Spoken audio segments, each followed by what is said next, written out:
puji Tuhan. Shalom. Kita bersyukur kepada Tuhan kalau pada malam ini kita boleh dihimpunkan kembali untuk kita mau beribadah kepada Tuhan.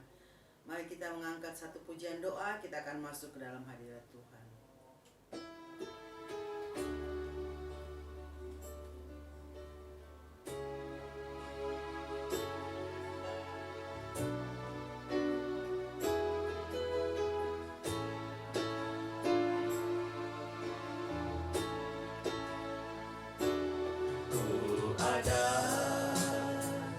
Sebab anugerah-Mu, Ku ada karena kasih-Mu, Tuhan Yesus. Ku berterima kasih buat kasih rahmat-Mu. Terima kasih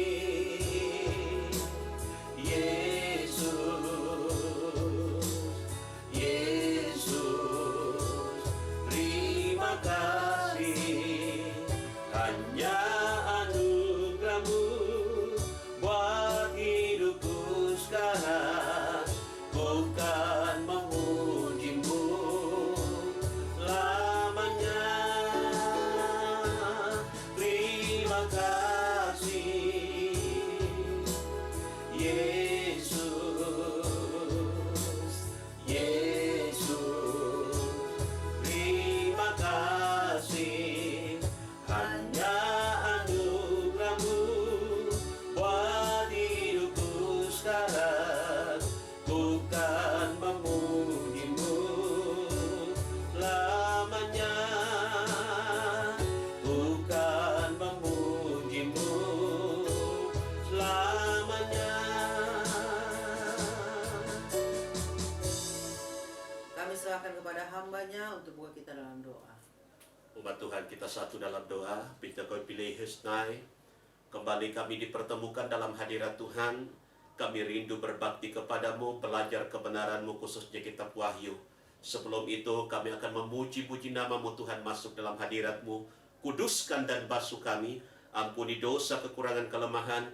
Bentakah para pelayan-Mu yang melayani, bahkan umat-Mu yang beribadah, semua dikuduskan dan dilayakkan masuk dalam hadirat-Mu. Kami boleh terlibat dalam ibadah dan pelayanan, memberikan yang terbaik bagi-Mu. Seluruh sarana prasarana pendukung sampai kepada alat-alat jaringan, semua diberkati oleh Tuhan, agar ketika kami beribadah tidak ada penyusupan, tidak ada gangguan dari kuasa iblis. Setiap panah berapi dari pekerjaan setan, kuasa iblis, roh-roh jahat yang coba ingin mengacau, mengganggu jalannya ibadah dan pelayanan, kami usir, kami tolak, perintahkan. Dalam nama Tuhan Yesus, kami hardik dia keluar pergi. Anyah ke tempat-Mu dan jangan mengganggu kami. Darah Tuhan Yesus berkuasa membungkus dan menguduskan. Naito pilih hokus pikus nai. Terima kasih Tuhan. Akhirnya kami memasuk dalam hadirat-Mu, berbakti, memuliakan, membesarkan nama-Mu. Hamba-Mu tabiskan ibadah pendalaman Alkitab malam ini di dalam nama Bapa, Anak laki-laki dan Roh Kudus, yaitu Tuhan Yesus Kristus. Haleluya. Semua yang percaya cinta Tuhan berkata, amin. Puji Tuhan, kita akan memuji-muji nama Tuhan. Kita angkat satu pujian.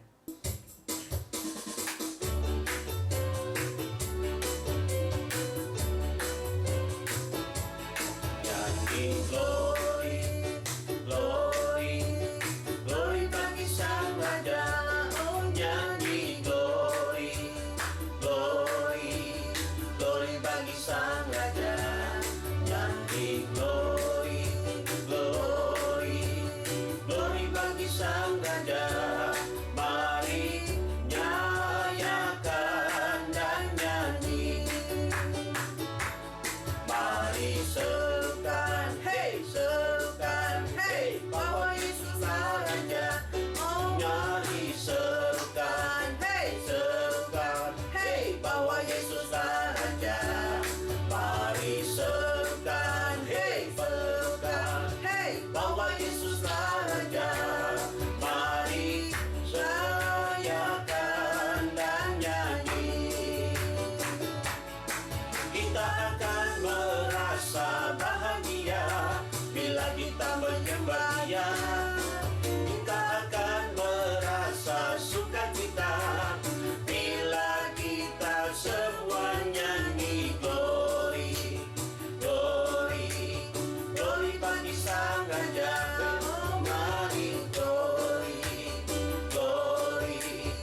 kita mau memberikan korban persembahan kita kepada Tuhan.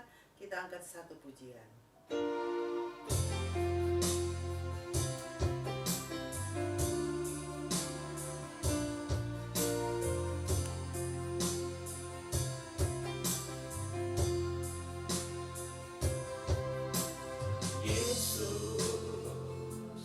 Aku cinta padamu, Yesus. Aku cinta padamu, Yesus. Aku cinta padamu, Yesusku. Aku cintakan dengan segenap hatiku, dengan segenap jiwaku. Hanya Engkau yang patut disembah. Oh Yesus, tak terukur kasih-Mu. Yesus, sungguh ku cintakan. Yesus, sungguh ku cintakan. Mari kita berdoa. Terpuji nama-Mu ya Allah Bapa kami dalam surga. Kami mengucap syukur buat segala kebaikan kemurahan Tuhan dalam hidup kami. Terima kasih buat kesempatan indah malam ini Tuhan berikan bagi kami, untuk kami boleh beribadah kepada-Mu dalam keadaan tubuh yang sehat, kuat, diberkati oleh Tuhan. Terima kasih Bapa, terima kasih. Tiba saatnya Tuhan kami mau memberikan korban persembahan kami.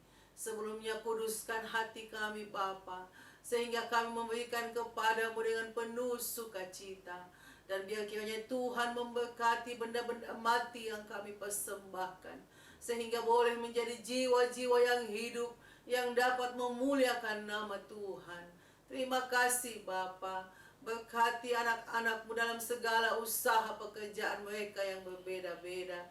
Berkati pelayanan hamba-hamba-Mu Tuhan. Terima kasih Bapa.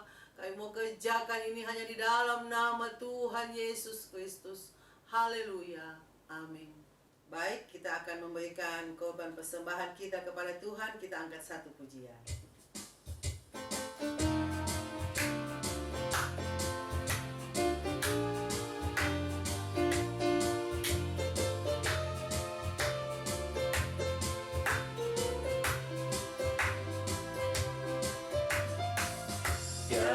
Kesudahan kasih setia-Mu Tuhan, lalu baru rahmat-Mu bagiku.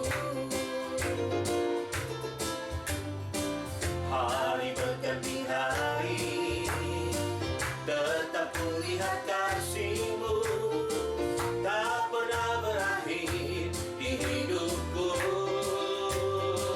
Tuhan Yesus baik, tunggu amat baik untuk selama-lamanya. Tuhan Yesus baik, Tuhan Yesus baik, tunggu amat baik untuk selama-lamanya. Tuhan Yesus baik, Untuk selama-lamanya. untuk selama-lamanya. Tuhan Yesus baik, untuk selama-lamanya. Tuhan Yesus baik. Puji Tuhan, Tuhan memberkati persembahan kita kepada Tuhan. Dan saat ini kita mau menyiapkan hati kita untuk menerima kebenaran firman Tuhan. Kita angkat satu pujian doa.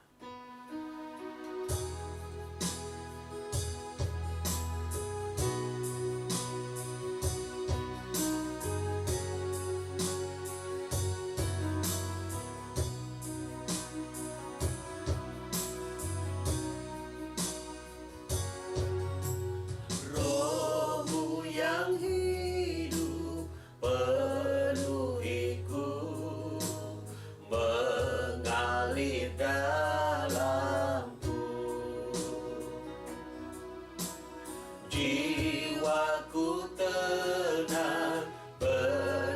namamu dalam naunganmu.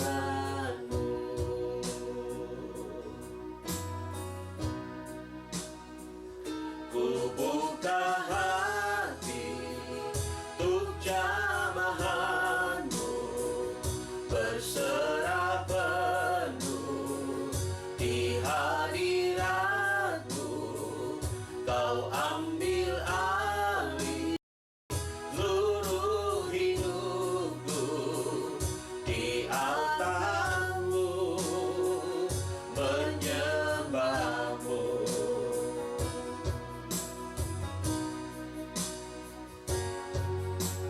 Rohmu yang kudus pulihkanku, Engkaulah damaiku. Ku hidup oleh anugerah-Mu yang menyertaiku, yang menyertaiku.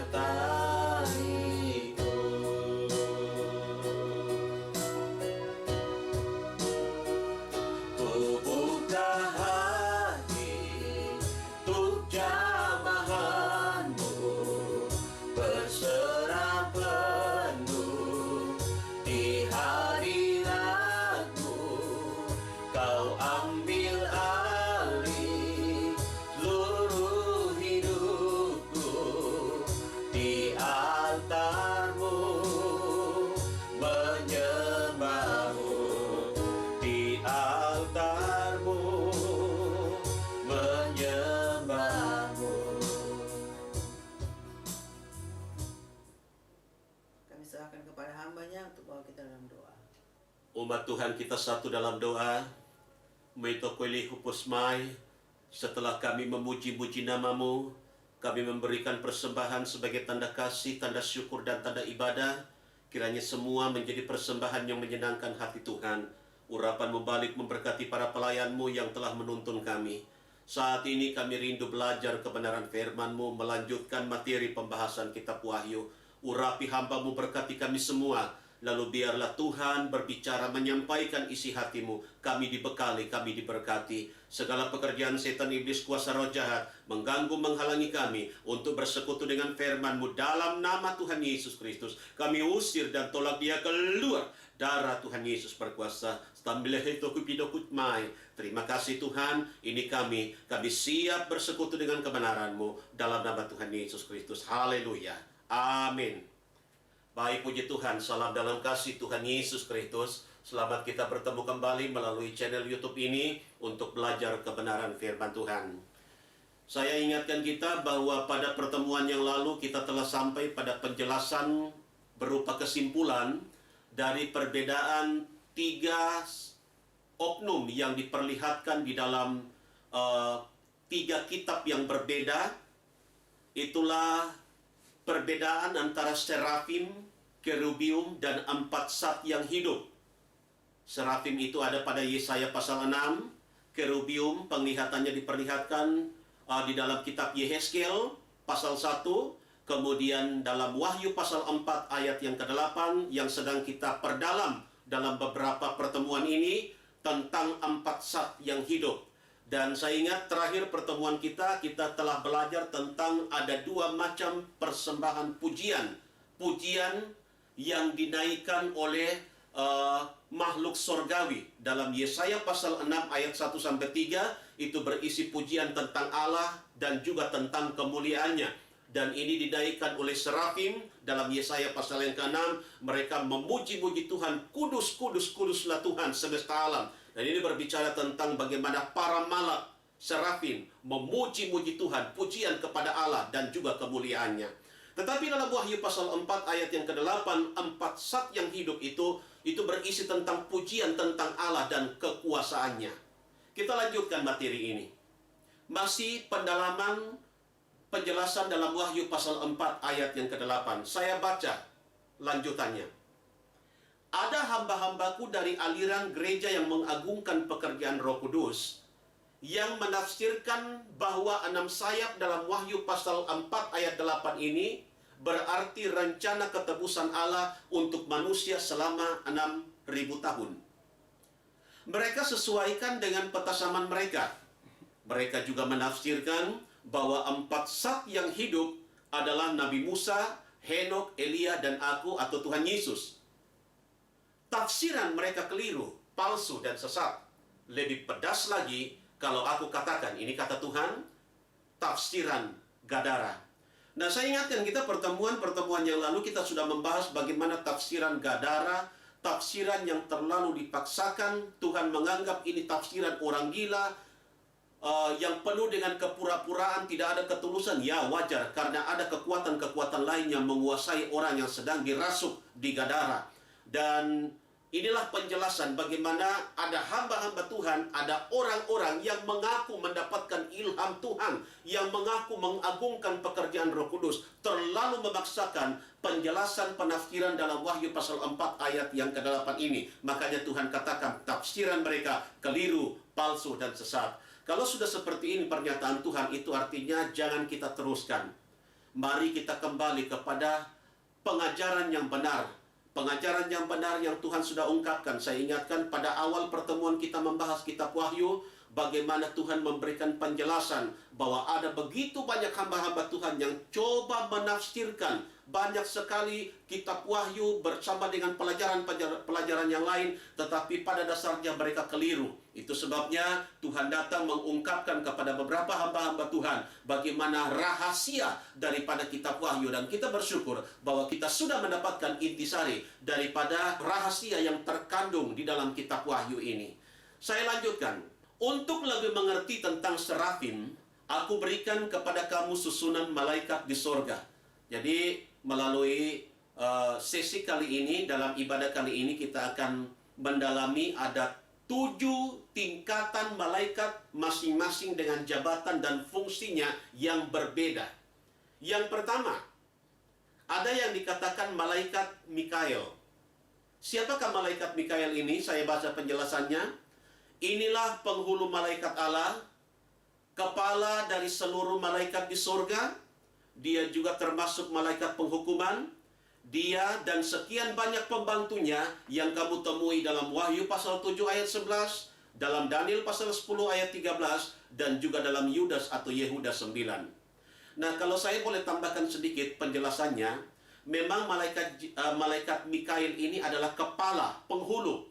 Dan dia tidak setiap saat muncul, dia hanya muncul pada momen-momen khusus, seperti dalam Wahyu pasal 7 ayat 11, dalam Daniel pasal 10 ayat yang ke-13, ketika Daniel berusaha mengetahui kapan waktunya Tuhan memulihkan umat Tuhan, sebab mereka ada di pembuangan pada waktu itu. Dan kita tahu bahwa ketika Daniel berpuasa lebih kurang 3 minggu lamanya, dia mengambil waktu dalam hadirat Tuhan. Kemudian malaikat Jibril diutus untuk membawa pengertian, membukakan petunjuk-petunjuk Tuhan, lalu tiba-tiba dipakai istilah penghulu Persia. Dan ini berbicara tentang oknum yang kedua dari malaikat yang sudah jatuh, itulah Lucifer.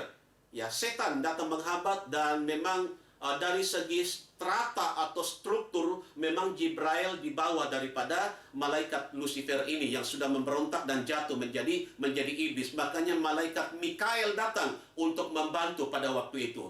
Jadi memang malaikat Mikael ini adalah penghulu, kepala dari seluruh malaikat makhluk roh yang ada di sorga, dan dia juga merupakan malaikat penghukuman. Nanti pada pasal-pasal berikut kita akan diberitahukan dalam buku pengungkapan bahwa yang termasuk malaikat penghukuman itu termasuk malaikat Jibril. Kenapa? Karena dia yang mengetahui sejauh mana kabar pemberitaan keselamatan itu disampaikan, dan siapa-siapa yang menolak, siapa-siapa yang menerima. Jadi memang ada malaikat-malaikat yang termasuk dalam kelompok malaikat penghukuman, termasuk di dalamnya malaikat Mikael. Saya lanjutkan. Yang kedua, ada yang dipakai kalimat begini, malaikat Kairub atau Kerubium, dan ini salah satunya adalah Lucifer. Penjelasannya seperti ini. Kerubium yang berkembang sayapnya ialah Lucifer. Dia dikenal dengan istilah bintang kejora atau anak bintang fajar. Dialah malaikat yang diurapi atau diminyaki sehingga sangat elok rupanya, tetapi jatuh karena kesombongannya.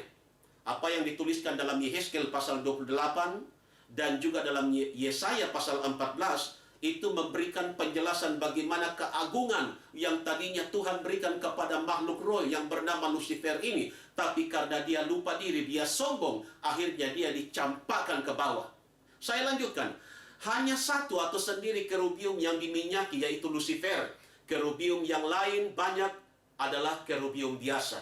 Jadi memang Lucifer adalah pemimpin biduan di sorga. Dia punya talenta yang luar biasa. Begitu banyak malaikat yang kagum. Dan ketika dia dihinggapi oleh kesombongan, dia ingin mengkudeta Tuhan pada waktu itu. Akhirnya Lucifer bersama dengan malaikat-malaikat yang ikut memberontak pada waktu itu dicampakkan menjadi setan dan roh-roh jahat. Saya lanjutkan. Yang ketiga, ada yang namanya malaikat Jibrail. Ini adalah malaikat pekabaran yang berdiri di hadapan Allah. Contohnya dalam Lukas 1 ayat yang ke-19. Dan di beberapa kesempatan, malaikat Jibrail ini memang ditugaskan untuk membawa kabar. Ya, di antaranya pada waktu malaikat datang mengunjungi Cornelius, itu malaikat Jibrail. Karena dia membawa pesan daripada Tuhan. Dan juga dalam kitab Wahyu kita temukan malaikat Jibrail, dia mengayunkan sabitnya. Dan ini termasuk kelompok malaikat penghukuman yang saya katakan tadi, bahwa malaikat Jibrail itu yang ditugaskan untuk membawa kabar, membawa pekabaran. Jadi malaikat Jibrail ini tahu siapa yang menerima, siapa yang menolak. Ada yang keempat namanya malaikat imamat. Siapakah malaikat imamat? Penjelasannya seperti ini. Malaikat imamat ialah malaikat yang memperhatikan segala ibadah dan doa orang-orang suci. Jumlahnya sangat banyak. Dalam Wahyu pasal 8 ayat yang ketiga sering dikhotbahkan bagaimana ada malaikat yang ditugaskan untuk mengumpulkan doa-doa yang dinaikkan oleh orang-orang kudus. Nanti saudara baca dalam Wahyu pasal 8 ayat 3, 4, 5 dan seterusnya. Jadi rupanya malaikat itu adalah malaikat imamat. Jadi setiap ibadah kita, juga kalau saudara lihat dalam Maleakhi pasal 3 ayat yang ke-16, ada kitab catatan harian yang mencatat semua yang kita kerjakan. Nah, ini tugasnya malaikat imamat yang mencatat semua yang kita lakukan. Ibadah kita, aktivitas kita. Yang kelima, ada yang namanya malaikat serafim. Malaikat serafim ialah malaikat di sekitar aras Allah sebagai pengawal atau pesuruh. Ini yang baru kita bahas pada pembahasan yang lalu dalam Yesaya pasal 6 ayat 1 sampai 6. Bagaimana Yesaya mendapatkan penglihatan ada serafim yang terbang. Dan itu berbicara tentang malaikat serafim, malaikat yang ada di sekitar aras Allah sebagai pengawal dan pesuruh. Ya. Ada yang keenam namanya malaikat penghiburan. Penjelasannya seperti ini. Malaikat penghiburan itu ialah malaikat yang selalu memberikan penghiburan. Waktu aku lahir, malaikat ini nampak. Ya, bisa dibayangkan Bapak Ibu Saudara. Ada masa vakum selama kurang lebih 400 tahun antara perjanjian lama dan perjanjian baru. Diperkirakan para ahli sekitar 400 tahun. Saya ingatkan kita, satu generasi itu 40 tahun. Berarti kalau 400 tahun berarti ada 10 generasi, semacam istilahnya lost contact, di mana Tuhan berdiam diri. Sampai satu ketika Tuhan datang mengunjungi seorang imam yang melayani, itulah Zakaria, ayah daripada Yohanes Pembaptis pada waktu itu, dan itulah awal dari lawatan Tuhan. Kemudian berlanjut, kita tahu pada waktu Yesus lahir di Bethlehem, saudara tahu bahwa ada para malak yang sedang menaikkan pujian pengagungan, dan itu disaksikan, itu didengar oleh para gembala di padang. Dan ini malaikat yang ditugaskan untuk memberikan penghiburan. Dan malaikat itu berkata, damai sejahtera bagi kamu. Hari ini telah lahir bagimu juru selamat. Sebenarnya kalau kita lihat dalam beberapa ayat juga, malaikat penghiburan ini hadir pada waktu Yesus sedang bergumul di Taman Getsemani. Ada malaikat yang diutus untuk menghibur dia. Luar biasa. Jadi malaikat ini juga akan memberikan penghiburan bagi kehidupan kita. Apalagi kemarin kita berbicara tentang bagaimana menerima Yesus dalam kapasitasnya sebagai anak manusia yang menderita. Kita harus menerima proses, kita harus memikul salib. Memang ada banyak salib proses yang kita hadapi, tapi jangan takut, Tuhan akan mengutus penghiburannya. Ada malaikat penghiburannya akan menghibur kehidupan kita, sehingga kita kuat, kita bertahan dan tetap maju pada jalur yang dikehendaki oleh Tuhan untuk menyongsong setiap rencana Tuhan dalam mengemban tugas kita. Ada yang ketujuh namanya malaikat biasa. Malaikat biasa ini ialah malaikat yang mengawal orang-orang percaya. Mazmur 34 ayat yang ke-8, Mazmur 91 ayat yang ke-11. Ayat-ayat ini memberitahukan bahwa ada malaikat yang ditugaskan untuk mengawal orang-orang percaya. Nah, saya tidak tahu sudah berapa banyak orang percaya yang ada di atas muka bumi ini. Saudara bisa bayangkan berapa banyak malaikat.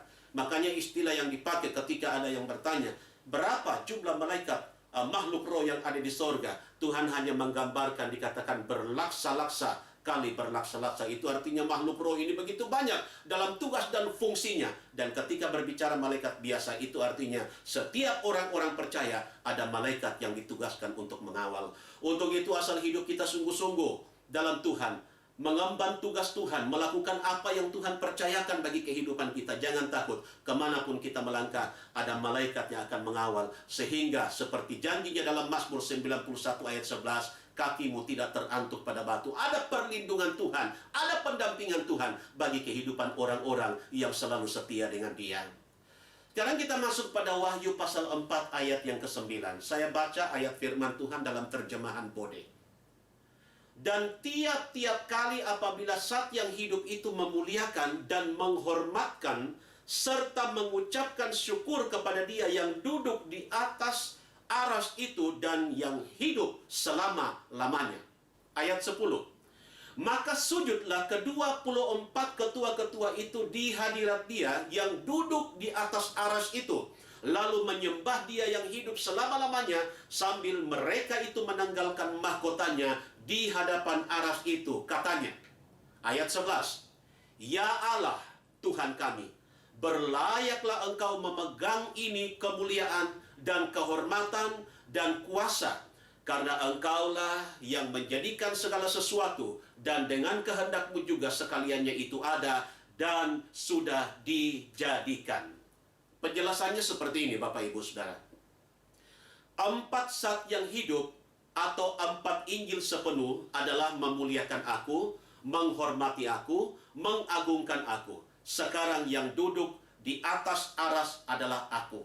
Jadi memang seolah-olah digambarkan Tuhan, Dia juga pribadi dari 4 zat yang hidup dalam penampakan yang berbeda, kepribadian. Seperti yang kita pelajari pada pertemuan yang lalu, ada muka singa, Yesus sebagai raja, ada muka lembu, Yesus sebagai hamba yang datang untuk melayani, ada muka manusia berbicara tentang anak manusia yang datang melayani, Dia menolong tetapi mengalami banyak penderitaan. Lalu ada burung nasar, penampakan seperti burung nasar, ini berbicara tentang anak Allah yang hidup, yang sudah berjuang total sampai ke akhir, akhirnya dimuliakan oleh Allah Bapa di sorga.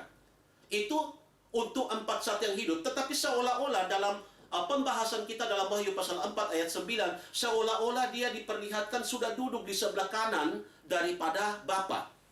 Ini bukan berarti ada 2 Tuhan Yesus, tidak. Tapi ini hanya gambaran bagaimana duduk di sebelah kanan. Saya ingatkan pelajaran terdahulu, bagaimana sebuah kehormatan yang diberikan oleh Bapa kepada anak, oleh karena Dia telah menyelesaikan tugas agung pelayanan yang dipercayakan Bapa selama Dia ada di atas muka bumi. Makanya duduk di sebelah kanan itu tanda pengokohan, tanda pengakuan, tanda kepemilikan bahwa Dia dan Bapa itu satu adanya. Dan mengenai 4 zat yang hidup ini berbicara tentang kekekalan dari pribadi Tuhan di dalam firman-Nya yang tidak berubah. Saya lanjutkan. Ke-24 ketua-ketua yang berbicara 12 rasul hujan awal dan 12 rasul hujan akhir, mereka datang sujud menyembah Aku serta menanggalkan mahkotanya. Ke-24 ketua-ketua ini lebih besar dari ketiga nabi itu. Ini akan kamu ketahui nanti dalam Wahyu pasal 20. Mereka menanggalkan mahkota kemuliaan yang Aku anugerahkan kepada mereka, lalu menyembah Aku. Saya sampaikan pertemuan yang lalu, kita sampai pada pembahasan ada 24 ketua-ketua. Lalu di situ penjelasannya 24 ketua-ketua ini adalah 12 rasul hujan awal dan 12 rasul hujan akhir. Kalau 12 rasul hujan awal itu sudah pasti orangnya, walaupun mereka belum bangkit, sebab mereka nanti bangkit pada kebangkitan pertama sesudah zaman Antikris. 12 murid Tuhan Yesus yang dipilih melalui doa, yang melanjutkan pelayanan Tuhan Yesus, kecuali Yudas Iskariot yang pada waktu itu kita tahu posisinya digantikan oleh Rasul Paulus. Jadi penggambaran tentang 24 ketua-ketua yang duduk di takhta di sekitar aras Allah yang memakai mahkota yang kemudian menanggalkan mahkota kemuliaan sujud menyembah, itu berbicara tentang 12 rasul hujan awal dan 12 rasul hujan akhir. Mungkin ada yang bertanya, hambanya, lalu siapa yang menduduki 12 kursi yang masih sisa? Ini masih rahasia. Kenapa? Sebab kita tahu dalam penjelasan-penjelasan pembahasan-pembahasan berikut, kita akan sampai kepada lantikan Tuhan, khususnya kegerakan besar tahun pertama. Kita tahu ada beberapa hal yang terjadi, di antaranya ada pelantikan 5 jawatan Tuhan. Apa yang dituliskan dalam Efesus pasal 4 ayat 11, ada 5 jawatan Tuhan, rasul, ada nabi, ada penginjil, ada gembala dan guru. Khususnya rasul, masih akan ada lantikan Tuhan. 12 rasul hujan akhir. Siapa mereka itu? Itu rahasia Tuhan.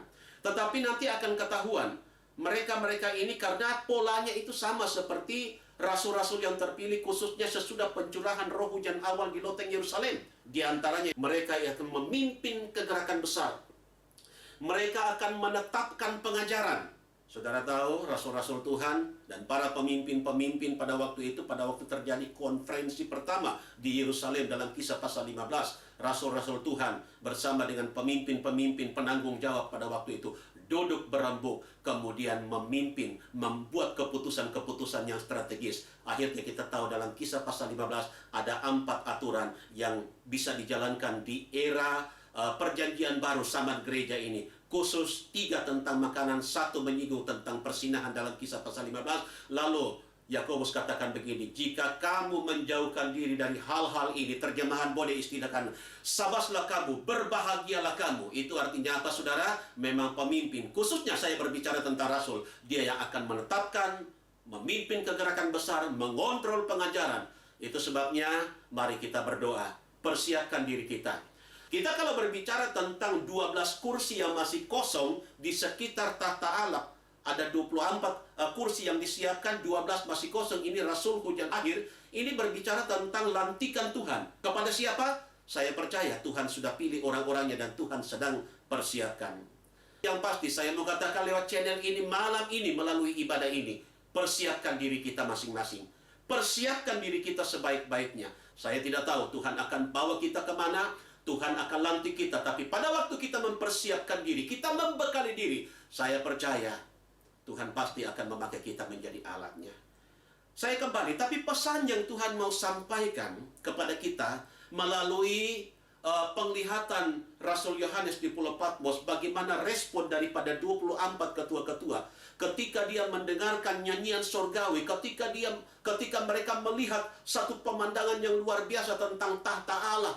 Ada Allah Bapa, ada Yesus yang duduk di sebelah kanan, kemudian ada keempat zat yang hidup, kemudian ada kandil kaki dia, lalu diperlihatkan 2 seperti domba yang sudah tersembelih. Maka respon mereka pada waktu itu langsung sujud, kemudian melemparkan mahkotanya. Saya senang istilah ini. Kalau menanggalkan konotasinya, itu artinya diangkat pelan-pelan, kemudian diturunkan. Tapi saya senang terjemahan ini. Mereka melemparkan. Kata melemparkan itu artinya bahwa ini tidak berharga dibandingkan dengan apa yang di hadapan. Ya, mahkota itu pencapaian. Seharusnya seperti itu. Ketika Tuhan permuliakan kita dalam pelayanan, Tuhan pakai kita dalam pelayanan, sebesar apapun, sebanyak apapun pencapaian kita, jangan sampai kita lupa diri, kemudian kita mulai merebut kemuliaan Tuhan, atau kita mulai menyamakan Tuhan dengan kita. Padahal kita ini bukan siapa-siapa. 24 ketua-ketua ini sadar bahwa mereka itu mendapatkan pencapaian yang sedemikian karena anugerah Tuhan. Dan ketika dia, sang pemberi kemuliaan itu ada di hadapan, maka semua pencapaian itu tidak ada artinya. Seperti itulah sikap kita. Semoga kita yang belajar kebenaran firman Tuhan melalui channel ini, akhirnya kita paham bahwa semua karena anugerah Tuhan. Tanpa Tuhan kita bukan siapa-siapa. Saya lanjutkan lagi. Baik 4 zat yang hidup maupun 24 ketua-ketua datang menyembah aku, mengagungkan aku, dan berlayaklah aku beroleh kemuliaan, kehormatan, dan kuasa. Karena Bapakku telah berikan semua itu kepadaku waktu aku disalib, mati, dikuburkan, dan bangkit dalam kemenangan. Perhatikan firmanku dalam Matius pasal 28 ayat yang ke-18. Di situ penjelasannya, segala kuasa, telah diberikan kepadaku. Segala kuasa, baik yang di bawah bumi, di bumi, dan di sorga. Itu artinya Dia adalah Allah yang kekal. Jadi lewat penjelasan ini kita diingatkan agar supaya semua fokus perhatian kita, tujuan-tujuan hidup kita, motivasi-motivasi kita, semua pencapaian kita, kita arahkan untuk kemuliaan dan kebesaran bagi nama Tuhan. Memang segala sesuatu sudah kami jadikan karena Bapa di dalam aku dan aku di dalam Bapa, dan kamilah yang menjadikan segala sesuatu. Jadi dari penjelasan ini kita diingatkan, Yesus dan Bapa dan Roh Kudus itu adalah satu kesatuan yang tidak bisa dipisahkan, yang kita kenal dengan istilah Tritunggal. Memang ada banyak perbincangan tentang keberadaan Tritunggal yang saya mau katakan pada channel kali ini, di ibadah kali ini. Tidak perlu kita mempersoalkan terlalu jauh, memaksakan pakai logika kita. Bagaimana bisa otak yang sebesar bapau di belakang kepala ini bisa menelaah hakikat dan keberadaan Allah? Saya hanya ingat firman Tuhan bahwa masih banyak hal-hal yang terselubung yang belum diungkapkan, dan sampai Tuhan datang itu tidak akan habis dibahas. Itu artinya Dia adalah Zat yang kekal, Dia Allah yang kekal. Siapa kita yang bisa menjangkau keberadaan Allah? Seberapa yang diungkapkan, biarlah kita terima itu, kita imani, kita jalani. Dan tidak perlu kita pertanyakan hal-hal yang masih terselubung, hal-hal yang masih rahasia. Karena kita ini manusia yang penuh dengan keterbatasan, manusia yang penuh dengan kelemahan dan dosa. Dan Dia Allah yang agung adanya. Masih ingat di awal ketika kita belajar kitab Wahyu, ketika Rasul Yohanes mendengar 7 guru, di situ ada suara. Lalu Tuhan bilang begini, materaikan itu, jangan tuliskan. Dan Rasul Yohanes dengar-dengaran. Luar biasa. Akhirnya Rasul Yohanes sadar bahwa tidak layak untuk disebutkan atau tidak layak untuk dipercakapkan. Itulah hakikat keberadaan Allah.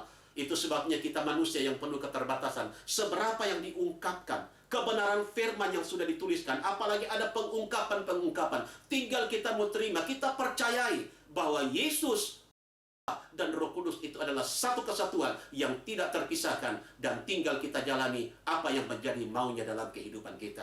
Tuhan Yesus memberkati kita dengan firman-Nya, dan kesempatan lain kita sambung pada pertemuan berikut. Kita langsung masuk pada pasal 5 kitab Wahyu. Baik, kita siapkan hati kita untuk masuk dalam penyembahan. Umat Tuhan, kita berlutut semua, kita siapkan hati kita masuk dalam penyembahan. Ketika kita menyembah Tuhan, biar kita bersungguh-sungguh. Karena waktu kita menyembah Tuhan, kita memberikan pelayanan tertinggi. Puncak dari kita menghadap Tuhan dalam sebuah ibadah, kita berhadap-hadapan dengan Tuhan di depan mezbah dupa. Kita membakar dupa yang harum. Jadilah imamat yang rajani. Racikan dupa yang terbakar, tercium sampai ke hadirat Tuhan. Lalu Tuhan akan merespon. Saudara yang rindu dipenuhkan dengan kuasa Roh Kudus-Nya, Dia akan membaptis saudara. Saudara yang rindu diberikan karunia-karunia yang lain, kalau saudara menyerah sungguh-sungguh, Tuhan akan berikan itu dalam kehidupanmu. Mari kita persiapkan diri kita untuk menyembah Dia. Kita nyanyikan satu pujian, Engkaulah Tuhan.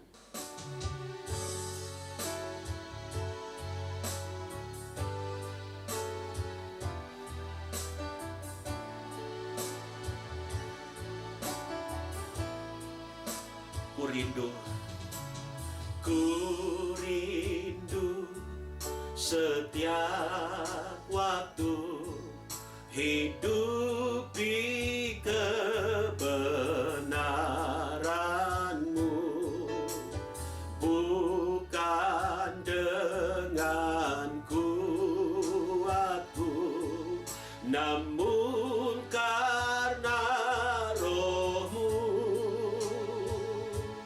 Yesus Kau yang ku pegang teguh. Mari bersama katakan, Engkaulah Tuhan, Engkau Raja,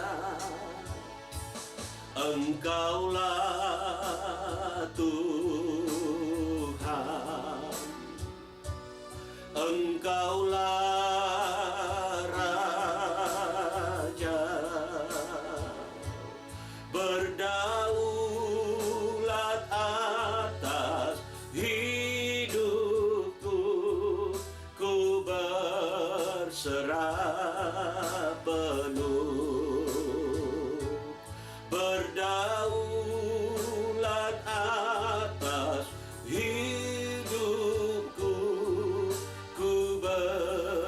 berserah penuh. Haleluya, haleluya, haleluya. Kami bersyukur buat kebenaran firman-Mu yang baru saja dibentangkan. Sungguh masih banyak rahasia-rahasia yang terselubung di balik kebenaran-Mu Tuhan.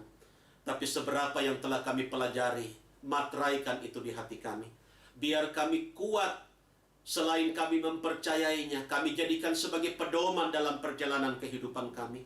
Agar kami tidak salah melangkah. Sungguh kami percaya Tuhan punya janji yang indah bagi kehidupan kami. Agar kami dibawa kepada kemuliaan yang lebih. Untuk itu Tuhan, biar kami dapat menjalankan semua kebenaran-Mu dengan penuh tanggung jawab. Terima kasih sesudah kami mendengarkan firman-Mu, rindu hati kami untuk menyembah Tuhan. Kuduskan kami, biar penyembahan menjadi bakaran dupa yang berkenan kepadamu. Saudara-saudara kami yang rindu dipenuhkan dengan kuasa-Mu Tuhan. Biar Engkau membaptis mereka dengan kuasa Roh Kudus-Mu. Dalam nama Tuhan Yesus, tingkatkan penyerahan mereka. Lalu Engkau pembaptis agung Roh Kudus akan membaptis mereka. Yang sudah penuh dengan Roh Kudus, ajar mereka untuk menyerah sungguh-sungguh dan merebut karunia-karunia yang lain. Segala pekerjaan setan, kuasa iblis, roh jahat, coba mengganggu, menghalangi kami untuk menyembah Tuhan. Dalam nama Tuhan Yesus, kami usir dan tolak dia keluar pergi. Darah Tuhan Yesus berkuasa. Setelah pahut miketsnai, ini kami yang siap menyembah Tuhan dalam nama Tuhan Yesus Kristus. Haleluya. Tetap kita nyanyikan ref dari pujian tadi. Engkaulah Tuhan, Engkaulah Raja, berdaulat atas hidupku, ku berserah penuh. Kita menyanyi dalam roh. Naislai Ramaskai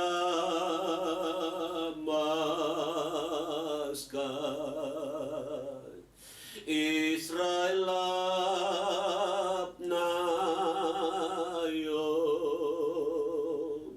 Kishailat ratlamat asailat kirang ditnai dilom berkumlehiton kidipatala pe insang sada petukulamayo honrin sanalapan ko ni pala ato ni baisay honrin lopong kinipoto ni milasya na pala mahobar kinodi tada pa ato ni hatalapat sanglo Yesus haleluya tonilaton saripilay hurni nilatong kanapato ni pahala kunta na manaang panimilikit tunubini kunsay hiara ko lahansan winipatunay dolabayang kumay hondray ko tadhata na patonebi kunsay undaray piluy heto na badri na hakulat sansane pitalabar ka manaulitan na manakadlay hondran na lapatan na batang pagpuni hipli di kutsansane pinilay manong datakan na managinsay mananalolori na lapatong mikunsay tatatap na minikunta na pinigumay manapatuli na to na patuli halay relo patong mikunsan at tulapitakan na miniguna pumili patuhuli kung sa manapatula patuhunsan na kita lori petulor hindi tihatulikan san sa lapatanan na patalapatakanay handurili ito patuhuli kan sa nabina. Haleluya, haleluya, haleluya. Hinduilayo na patuloy ka to na mahonta na biniguskan sa nila manabatanay. Haleluya. Ubat Tuhan kita masih ada dalam hadirat-Nya. Ambil waktu beberapa saat untuk menaikkan doa-doa pribadi kita kepada Tuhan. Tuhan ada di depan kita saat ini. Dia sedang mendengarkan ungkapan hati keluh kesah kerinduan kita. Mari ceritakan itu. Syamanamai kulino di tatabala. Roma 8 ayat 26, Roh menolong kita dalam segala kelemahan kita.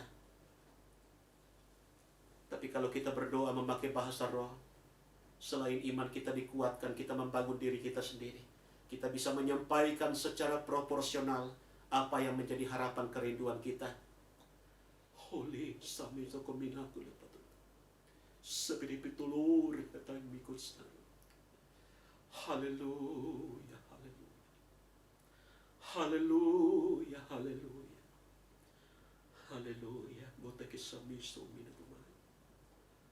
Haleluya, haleluya. Sekali pitulai. Terima kasih Tuhan.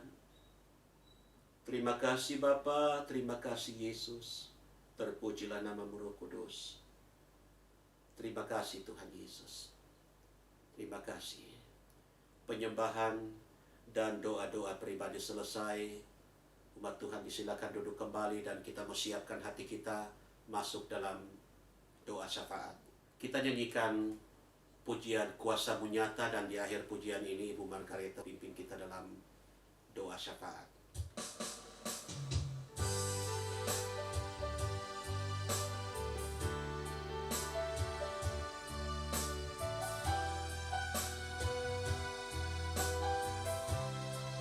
Kuasa-Mu nyata, Kuasa-Mu nyata di dalam kelemahanku. Kekuatan-Mu menopang seluruh hidupku. Dari mana datang pertolonganku? Hanya Yesus pertolonganku. Engkaulah sumber, Engkaulah sumber kekuatan hatiku, tempat persembunyianku. Engkau penolong di saat susahku, tempat perlindunganku. Kau menara dan perisai di hidupku. Kau menara, Kau menara dan perisai di hidupku.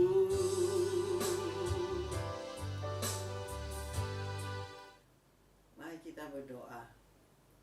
Kembali kami naikkan pujian syukur. Terima kasih Bapa buat segala kebaikan dan kasih Tuhan dalam hidup kami. Buat berkat-berkat-Mu yang sudah datang di dalam kehidupan kami melalui ibadah pada malam ini Tuhan. Terima kasih Bapa. Biar kiranya kebenaran-Mu yang sudah kami terima boleh tertanam, termeterai dalam hati kami. Amat terlebih Tuhan, mampukan kami menjadi pelaku firman-Mu. Terpuji nama-Mu Bapa. Saat ini Tuhan kami datang kepadamu, membawa segenap kerinduan hati kami. Kami serahkan ke dalam tangan kasih-Mu, buat hamba-hamba-Mu, anak-anak-Mu yang mengikuti ibadah pada malam ini Tuhan.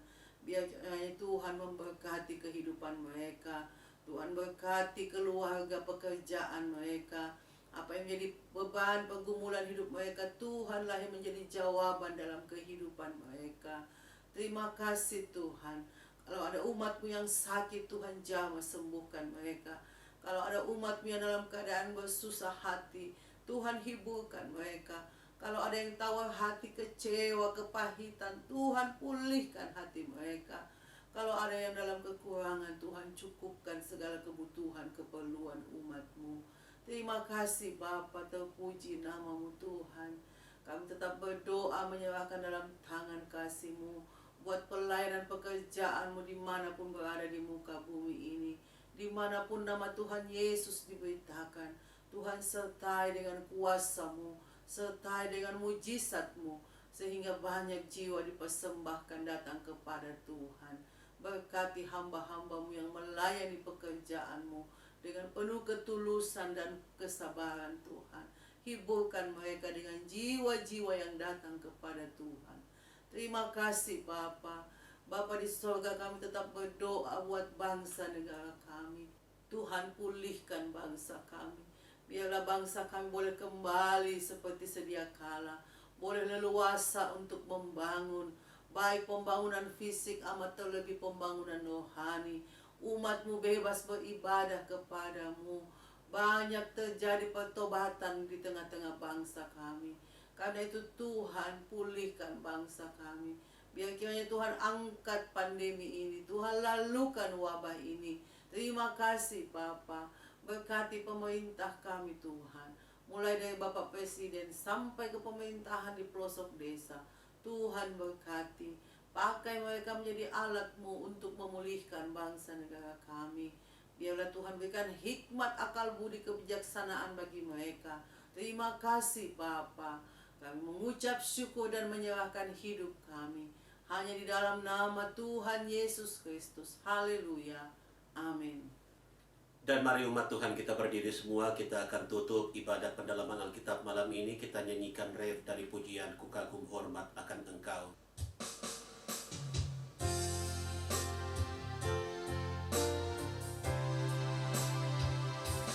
Ku kagum hormat akan Engkau, ku kagum hormat akan Engkau, Kau Allah yang layak dipuji.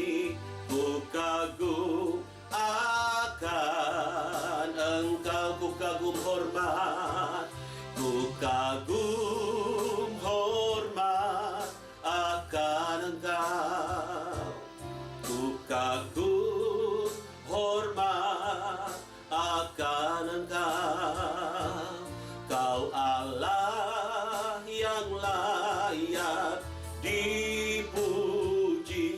Ku kagum akan Engkau,